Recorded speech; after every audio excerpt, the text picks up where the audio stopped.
In the vast expanse of space, where dreams and mysteries collide, a battle for supremacy has begun. Welcome to the world of the global space race, where nations and billionaires vie for dominance among the stars. And in this turbulent arena, Europe, once a pioneer in space exploration, finds itself at a crossroads.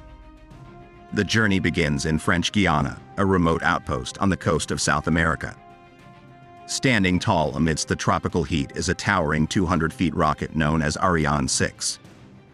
Designed to carry forward the space ambitions of the European Union, this rocket symbolizes Europe's quest to conquer the cosmos. But the path to success has been marred by delays and setbacks, leaving Europe without a functional rocket launch capability for the first time in decades. As Europe grapples with its space dilemma, a formidable figure emerges on the horizon: Elon Musk, the enigmatic billionaire behind SpaceX.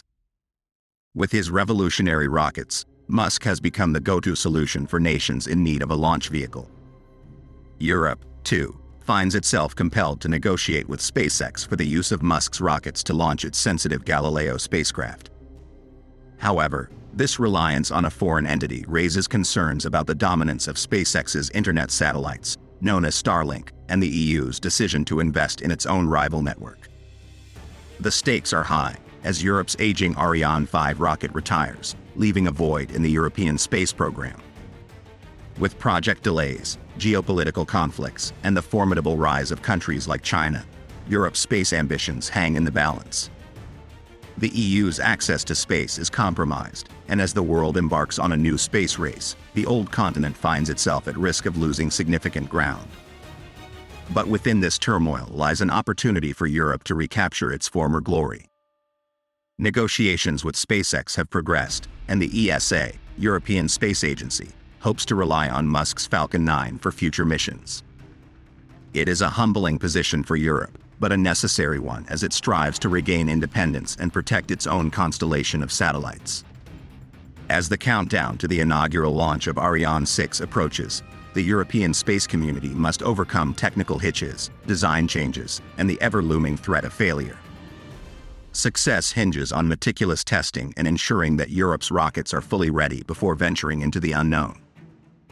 Join us on this quantum quest as we delve into the trials and tribulations of Europe's journey back to the stars. Will Europe reclaim its place among the elite space explorers? Can they catch up to the likes of Musk and SpaceX? Or will they be forever left behind in the annals of history? The answers lie in the depths of space, waiting to be discovered. This is the main guts of your story. The middle section is divided into numerous scenes that build on each other to reveal your story. These segments don't necessarily go in chronological order. Going back in time is an effective filmmaking technique that can keep the audience guessing.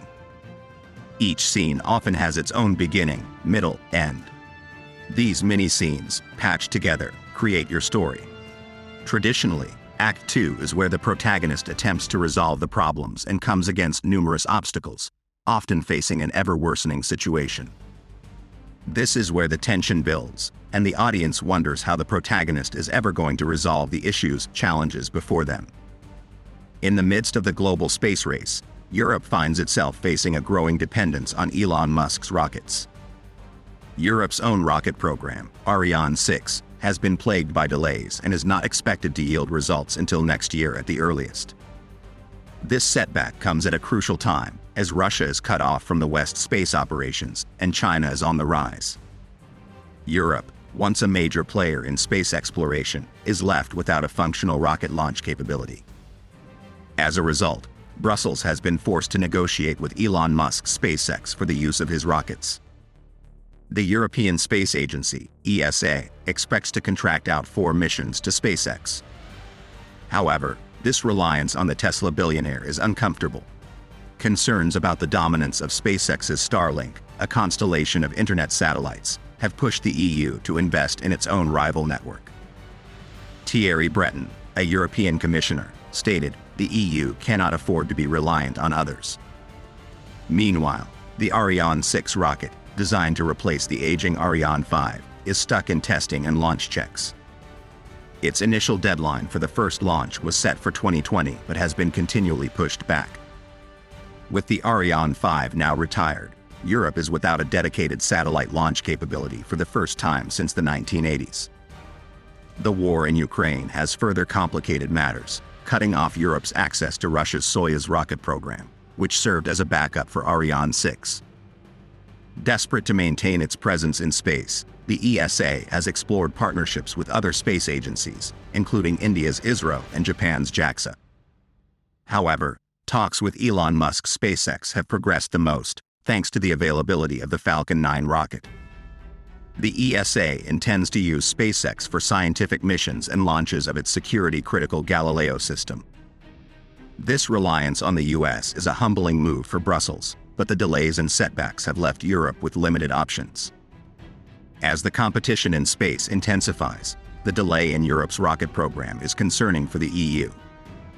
The need for satellite launch capacity is high, and relying on SpaceX may result in long waits. The Ariane program, even if launched successfully next year, will take time to ramp up its number of launches to compete with SpaceX.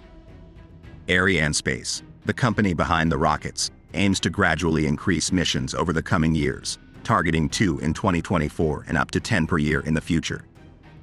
In the meantime, Europe must rely on Elon Musk and SpaceX to access the stars. This temporary solution highlights the European Space Agency's determination to get their testing right before rushing into using their own capacity. The road ahead is challenging, but with their commercial success and companies like Amazon pre-booking space on future rockets, the ESA remains hopeful for a strong comeback in the global space race. The ending of the documentary usually brings some kind of resolution to the questions and conflict established at the beginning of the film. It is often helpful when writing your documentary script to consider how the documentary will end before trying to write the beginning and the middle. This may seem counterintuitive, but a good way to think about this is to imagine you are getting on your bike. You need to know your destination in advance to know which roads to ride to get there. Otherwise, you will be lost. Traditionally, Act 3 is where all the tensions come to a head and the main obstacle question posed in Act 1 is answered and resolved. As we reach the middle of the documentary, the story takes us to French Guiana, a tropical location on the coast where a 200 feet tall rocket sits. This rocket, called Ariane 6, was designed to carry forward the space ambitions of the European Union, but it has been facing significant delays. Currently, it is 3 years behind schedule and not expected to yield results until next year at the earliest. These delays come at a crucial time in the new global space race. Russia is cut off from the West space operations, and China is rising in dominance. As a result, Europe has been left without a functional rocket launch capability for the first time in decades, just as space becomes increasingly contested. To overcome this setback, Brussels has been forced to negotiate with Elon Musk's SpaceX for the use of his rockets. The European Space Agency expects to contract out 4 missions to SpaceX, but the reliance on the Tesla billionaire is uncomfortable.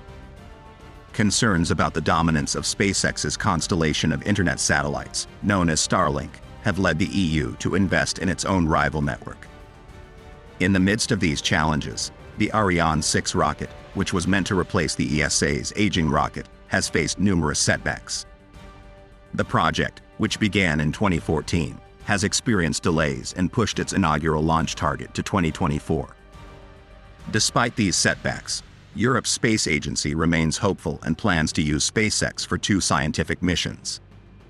However, relying on Musk for access to space has raised concerns about the EU's dependency and the power yielded by SpaceX.